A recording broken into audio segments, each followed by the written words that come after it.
pattern of fun with odd numbers. Before solving that, we must know what is odd number and what are the even numbers. Even numbers are those numbers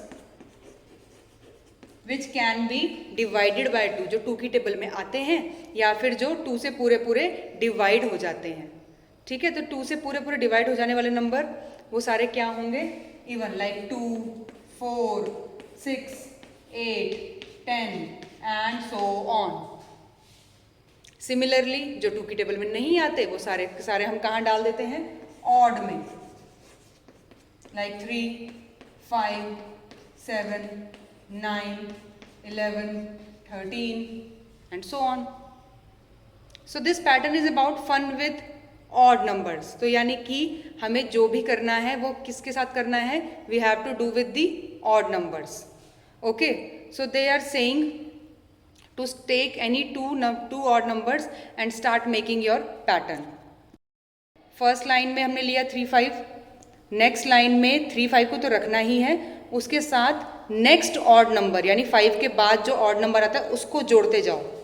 यानी 3 और 5 को तो ऐसे ही रखो, अब उसके साथ ले लो 7. ठीक है, फिर इन तीनों को दोबारा से नीचे ले आओ. 3, 5, 7 और 7 के बाद नेक्स्ट क्या आता है? 9. अब करो इन्हें प्लस. 3 + 5 8. अब अपनी बुक में फिल करते जाइए. 3 + 5 + 7 कितना हो गया हमारा? 15. उसके बाद 9 + 7 इज 16. 16 + 5 इज 21. 21 + 3 इज 24. ठीक है,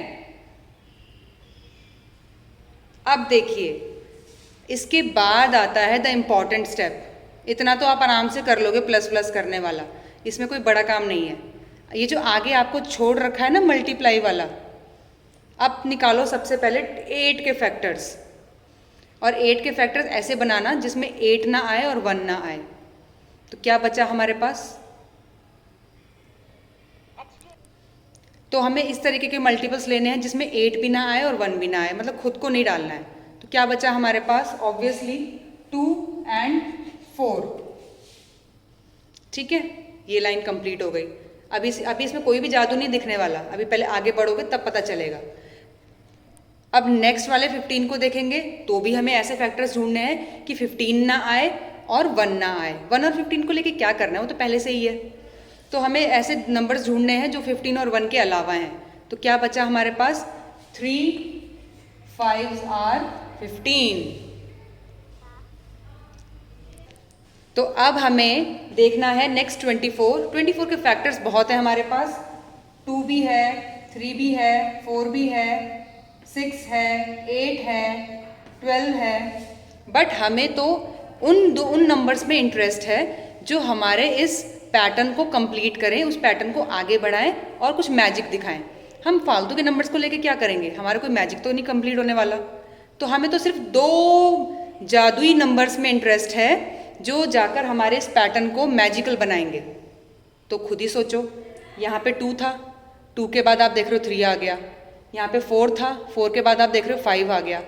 तो फिर तो हम नॉर्मल ऑब्जर्व करके भी बता सकते हैं कि 2, 3, 4, 5, 6. देखा, हो गई ना आसानी. So this is how we can create magical numbers pattern by using the odd numbers. अब ये जो ऑड नंबर्स हैं इनको आप आगे और भी बढ़ा सकते हैं. लाइक अभी तक आपने जो यूज़ किया वो था 3, 5, 7, 9. नेक्स्ट लाइन में आप कितने बनाएंगे? 5 नंबर्स लेंगे. 3 तो आप फिल करोगे ही, 5 भी फिल करोगे, 7 भी फिल करोगे, 9 भी फिल करोगे और उसके साथ 9 के बाद जो नेक्स्ट ऑड नंबर है दैट इज 11 उसे फिल करोगे. और इनको प्लस करने के बाद आपको जो भी मिलेगा, आई एम श्योर आपको अब इतना समझ में आ गया होगा कि इनको प्लस करने के बाद हमें जो भी मिलेगा, यहाँ लास्ट में हमें क्या मल्टीप्लाई करेंगे? 5 और 7, है ना. 2, 3, 4, 5, 4, 5, 6, 7. काउंटिंग पढ़ रहे हैं बस. तो 5 7 कितना होता है? 35. तो इसका मतलब आपको ये पूरी लाइन प्लस करने की ज़रूरत भी नहीं है, सीधा आप मल्टीप्लाई करके ही अपना आंसर बता सकते हो। So this kind of patterns just make your problems easy. Okay, तो इस तरह के कुछ पैटर्न्स होते हैं जिन्हें हम मैजिकल पैटर्न्स का नाम दे देते हैं, जो कुछ क्रिएट करे जाते हैं और हम ही उनको फॉर्म करते हैं। अभी आपने स्टार्टिंग से खुद ही तो भरा नहीं सारे ऑड नंबर्स को, खुद ही आपने मैजिक पैटर्न क्रिएट किया। तो इस तरीके के पैटर्न्स आपके इस चैप्टर में हैं और यही इसी तरह के कुछ क्वेश्चंस आपको 1 or 2 questions you will get in the examinations.